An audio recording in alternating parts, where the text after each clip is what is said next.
Chers internautateurs et internautatrices, amateurs de rentrée, si tant est qu'il y en ait, bienvenue dans cette Trick Track TV spéciale, le Moisenal, celui du mois de septembre, celui où tout est neuf et tout nouveau. Et nous sommes là pour analyser ce qui s'est passé durant le mois d'août, celui qui sent le sable chaud, celui qui nous rappelle tristement les vacances. Et l'activité sur Trick Track, il y en avait malgré tout, puisque vous avez pu surfer les pieds en éventail au bord de la piscine, le corps recouvert de crème solaire au bord de la plage.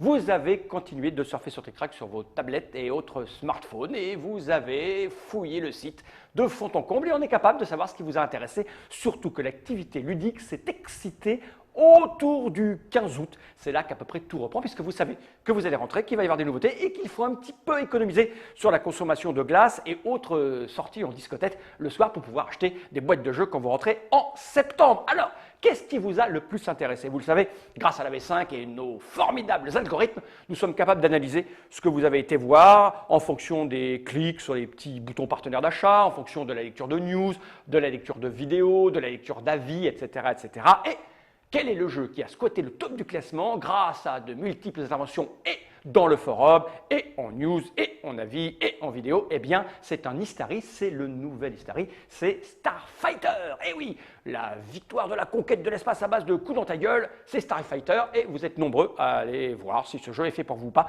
d'autant que l'auteur s'est beaucoup bougé, il a écrit ce qu'on appelle des carnets d'auteur chez nous, donc ça vous a titillé. Le nouveau Istari est là, il devrait être sur toutes les tables, vous devez normalement y jouer, et si ce n'est pas encore fait, vous devriez aller le découvrir puisque ça squatte le haut du classement. Quel est le deuxième jeu qui vous a excité, qui vous intéresse à la fin de ce mois d'août et au début de cette rentrée, forcément? C'est Seven Wonders Duel. Il n'est pas encore arrivé, mais il va arriver.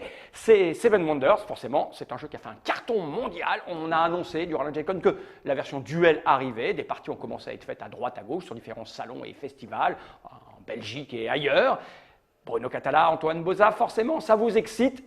Le jeu risque de faire un petit carton, c'est la version 2 joueurs chez Ropoprod, c'est écrit dessus. Le troisième jeu qui vous a le plus intéressé est une espèce de genre de jeu pour déconner, party game, avec de l'intelligence quand même dedans et beaucoup de réflexes, puisque c'est un petit jeu de pichenette. C'est, alors attention, j'ai besoin de mon prompteur pour ne pas écorcher son nom, parce qu'on ne facilite pas la vie quand on fait des vidéos et des noms un peu compliqués, c'est Flick'em Up. Voilà, c'est un jeu à base de pichenette. On a fait une vidéo qui vous a beaucoup amusé puisque vous avez vu les gens jouer, c'était assez rigolo, sur le pichenette.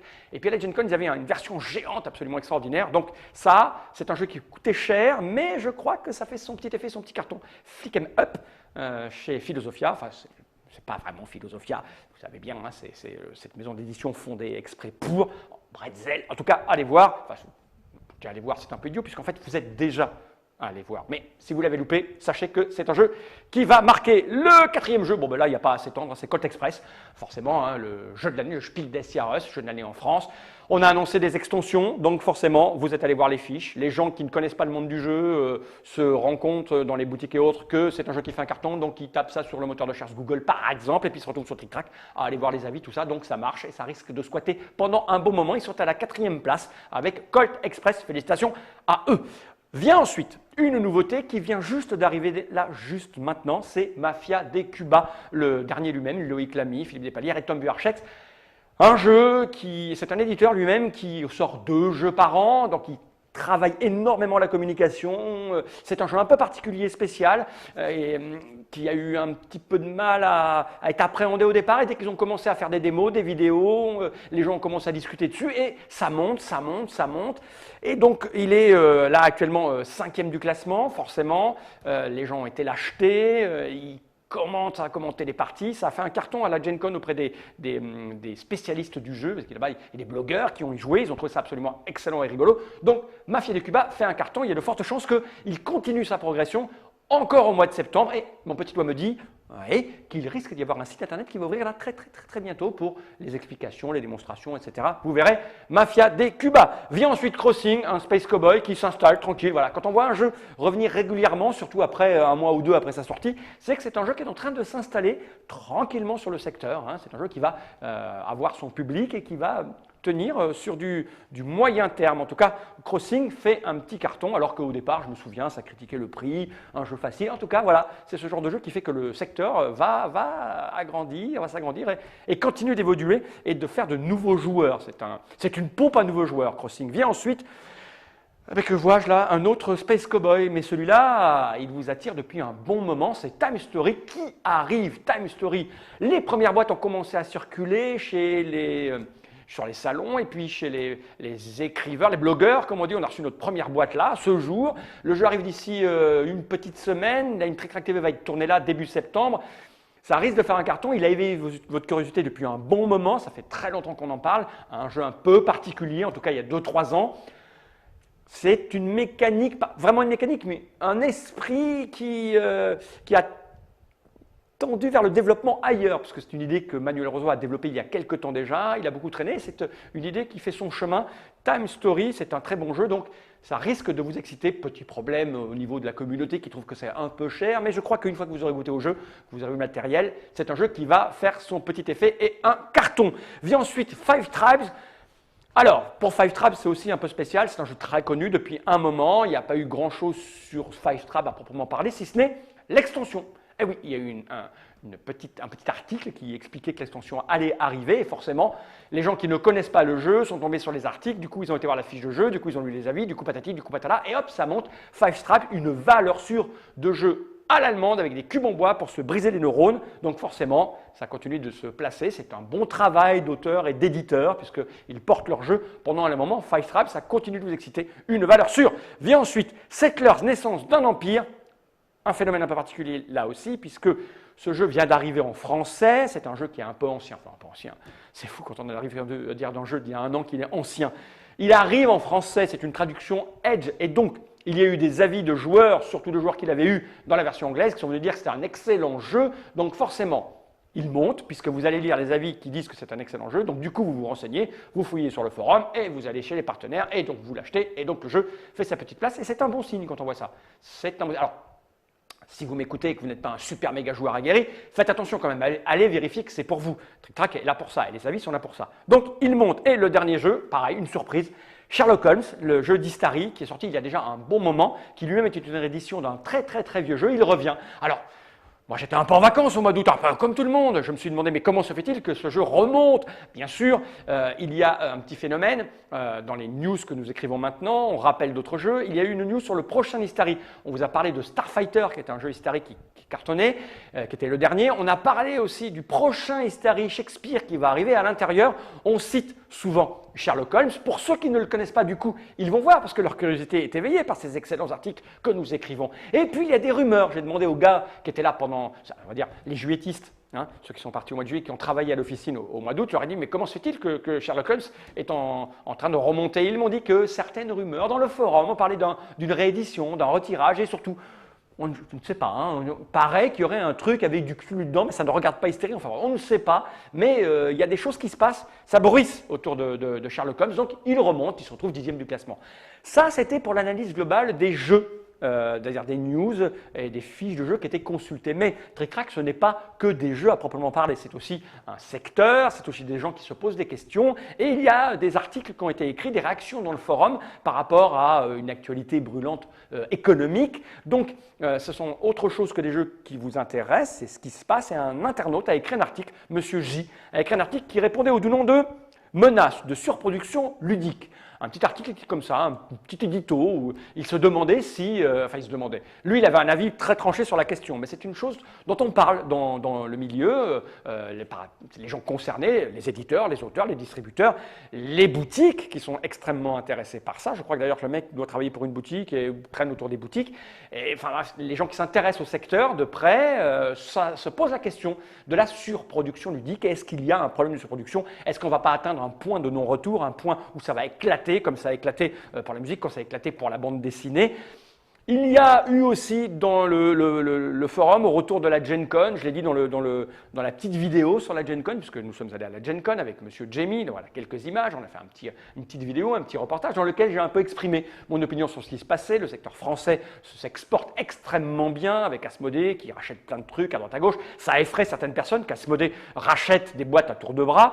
C'est oh là là, mais où va-t-on? Le monde est contrôlé par, oh là là, mais c'est dangereux pour les petits qui ne peuvent pas exister. Je répondais souvent que c'est étonnant qu'on accuse Asmodée d'étouffer le marché, que ça va aller mal. Il n'y a jamais eu autant d'éditeurs, de distributeurs, d'auteurs, enfin bref, le marché s'est jamais autant porté et n'a jamais été aussi vif que maintenant. Donc si Asmodée étouffait le secteur, il n'y aurait pas autant de distributeurs, autant d'éditeurs, autant de jeux qui sortiraient, puisqu'ils étoufferaient absolument tout le monde, ce qui n'est pas le cas. On voit des tas de distributeurs qui se montent, des nouveaux arrivent, vous allez voir, au mois de septembre, on va encore en annoncer un ou deux qui arrivent. C'est vraiment, personne n'est étouffé, il y a de l'espace pour tout le monde. En tout cas, moi, c'est le sentiment que j'ai. C'était un peu ce que expliquait le monsieur dans son article. La surproduction est problématique parce que il faut porter ces jeux. C'est assez rigolo. Prenons l'exemple de Mafia des Cuba. Il n'y a pas très longtemps, quelqu'un reprochait la communication autour de Mafia des Cuba. On disait, ouais, il y a eu plein de vidéos, il y a eu plein de news, mais il faut comprendre. Lui-même est un éditeur qui sort 1 ou 2 jeux par an. Les types ont intérêt à faire parler de leurs jeux, donc ils ont intérêt à organiser des choses à droite à gauche, à aller sur des salons, à répondre dans le forum, à venir chez nous pour faire de la communication, pour faire des vidéos, expliquer. Avant, les gens qui venaient nous voir, ils faisaient une vidéo d'explication, une vidéo de partie. Maintenant, on fait des papotages parce qu'ils ont envie d'expliquer l'amour qu'ils ont porté à leur jeu, l'envie, pourquoi ils ont fait ci, pourquoi ils ont fait ça, parce qu'ils ont besoin que les joueurs s'y reconnaissent, qu'ils comprennent la démarche, puisqu'ils essayent de faire valoir le fait que ce n'est pas qu'une démarche commerciale, bien que ce en soit une, puisqu'ils sont là pour vendre leur jeu, mais que ça reste des amateurs de jeux. Donc, oui, il y a un problème, c'est qu'il y a beaucoup de jeux et seuls ceux qui sont forts en communication, même s'ils n'ont pas forcément les moyens, parce qu'il n'y a pas besoin de beaucoup de moyens pour exister, parce qu'à preuve du contraire, les réseaux sociaux, Facebook et autres, c'est gratuit. Nous, quand on nous envoie une information pour écrire une news, c'est gratuit. Après, évidemment, il faut venir nous voir ici, il faut se déplacer, il faut de la volonté. Mais ça se planifie. Si quelqu'un ne sait pas planifier sa communication, personne n'y peut rien. Ce n'est pas des gros qui vont empêcher les petits d'exister. Il y a des moyens d'exister. Évidemment, ça demande des capacités, des compétences autres que simplement savoir fabriquer un jeu, savoir l'éditer. Ça demande des compétences de communication. Des gens l'ont, d'autres ne l'ont pas. On ne peut pas reprocher ça à un secteur ou à une entreprise qui est supposée écraser tout le monde. Maintenant, on est arrivé à une maturation qui fait qu'il y a beaucoup de jeux. Et évidemment, ceux qui sont bons en communication seront ceux qui sortiront du lot. Alors, ça peut poser problème. On peut se poser des questions sur le pourquoi du comment. En tant que joueur, c'est un petit peu ce que disait le ton de l'article du monsieur J. En tant que joueur, et c'est un petit peu ce que je disais dans ce que j'expliquais dans le reportage sur la Gen Con, pour le joueur, on s'en fout. Plus il y a de jeux, mieux c'est, puisqu'on est plus à même de chercher des informations pour acheter le jeu qui lui correspond le plus. Donc, la surproduction, pour le consommateur, ne pose pas tant de problèmes que ça. Voilà. Alors après, il y aura probablement un point de bascule où évidemment, ceux qui font beaucoup de com, est-ce qu'on ne va pas se laisser avoir par la communication le jour où les éditeurs viendront avec des filles topless et sexy pour présenter leur jeu, comme on le fait, ou sur les salons, le jour où à Essen, pour présenter chaque jeu, il y aura une jeune demoiselle dans un maillot de bain sexy pour dire que ce jeu est le milieu du monde et que les mecs, avec la langue qui pend, iront dessus. Là, on pourra se poser des questions sur est-ce que c'est la qualité du jeu intrinsèque qui est intéressant ou est-ce que c'est parce que c'était le stand le plus sexy. Là, on pourra se poser des questions, mais pour le moment, on n'en est pas encore là. Ce qui est bien, c'est que on le sert, on réfléchit, on est attentif, et puis, jusqu'à preuve du contraire, on est là, parce que nous, depuis le départ, depuis la création de Trick Track, depuis les 15 ans qu'on est là, notre objectif, et on le dit systématiquement, c'est vous donner le maximum d'informations pour que vous puissiez savoir, avec votre libre arbitre, avec votre intelligence, qu'on part du principe que vous êtes intelligent, savoir ce qui est fait pour vous ou pas. Après, vous vous débrouillez avec ça. Donc voilà, ce petit sujet-là vous a titillé, il y a eu beaucoup de discussions. Dans le forum, il y a une conversation qui a été lancée par M. Fred Henry à propos du crowdfunding, puisque ces réflexions économiques sont très très liées avec ce qui se passe dans le crowdfunding, avec l'apparition de Kickstarter et tous ces jeux qui sont édités par là. On se pose des questions sur la disparition des boutiques, oui, non, à moyen terme, la disparition des distributeurs, puisque les distributeurs maintenant c'est la logistique. Enfin bref. Une grosse discussion économique, le secteur est évidemment à un point un peu particulier à l'heure actuelle. Il se passe des choses et ça intéresse tout le monde. Et effet de bordure, ça intéresse quelques joueurs à juste titre. Ça n'intéresse pas la majorité, ça n'intéresse pas la masse, mais ça intéresse les joueurs, d'où la réussite de cette petite article. Et on est très content que Trick Track serve de plateforme pour que des gens qui ne sont pas de l'équipe, on ne peut pas nous accuser de manipulation ou quoi que ce soit. Il a écrit son article, il a été consulté. Il a été commenté et il est monté dans le haut du classement et des conversations dans le forum, notamment cette conversation dans le forum participatif lancé par Fred Henry, où vous pouvez tous intervenir, ça excite tout le monde et c'est une bonne chose. Moi, je suis très content que Trick Track serve à ça.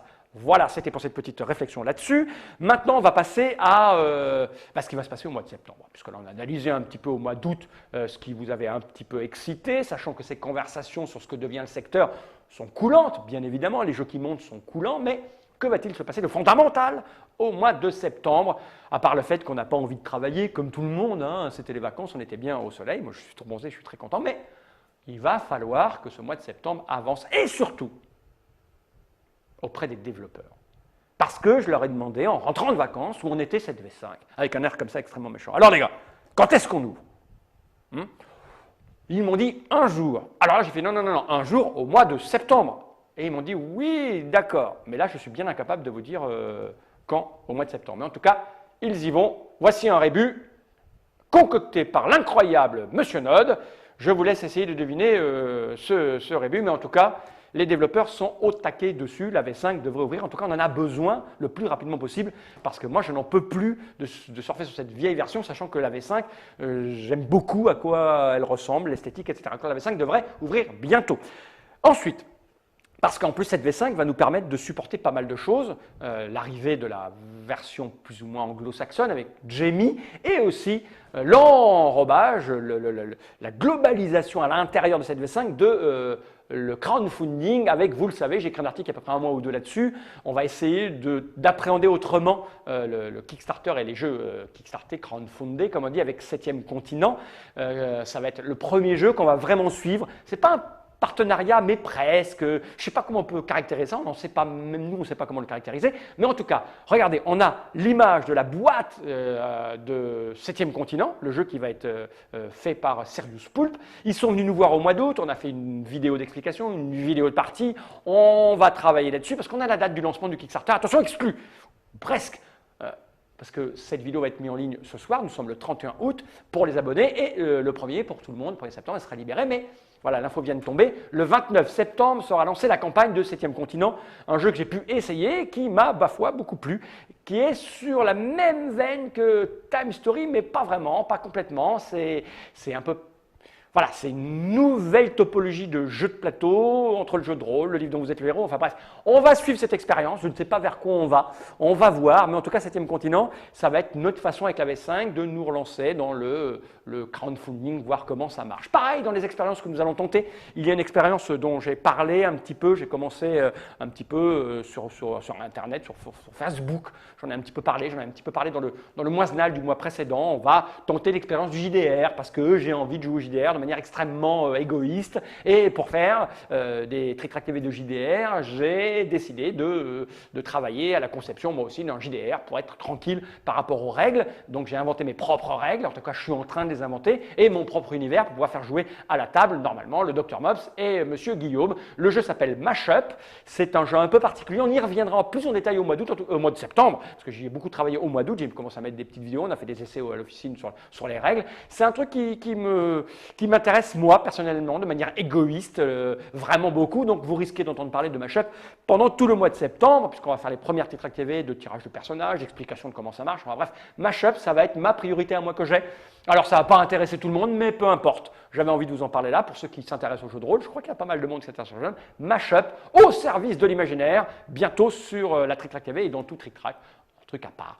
À partir de là, Mashup, on pourra en parler. On pourra en parler au mois de septembre, le 12-13, je crois, puisque, vous savez, il y a un festival à Orléans, l'officine de Trick Track est à Orléans, nous sommes basés sur cette bonne vieille ville d'Orléans, et l'année dernière, il y a eu la première édition de Orléans Joue au Campo Santo, et ça s'est bien passé, la municipalité a décidé de renouveler la chose, ils reprêtent le Campo Santo aux associations ludiques de la ville d'Orléans, et vous pourrez nous trouver au Campo Santo, où on n'aura rien d'autre à faire qu'être assis sur un canapé, à l'ombre, j'espère à l'ombre, hein, qu'il ne pleuvra pas, pour discuter avec tous ceux qui viendront discuter avec nous, serrer des mains, parler de choses et d'autres, discuter Orléans Joue, nous y serons au milieu du mois de septembre, tranquillou, en train de récupérer de ces vacances que j'espère vous avez eues merveilleuses. En tout cas, j'espère que tous ces projets que nous avons en tête, requinqués par ce soleil qui a cramé nos peaux, sera pour vous une bonne rentrée, parce que pour nous, ça en sera probablement une bonne. C'était le moisenal du mois de septembre, et on se retrouve à la fin du mois de septembre pour parler de ce qui vous a intéressé au mois de septembre, et pour parler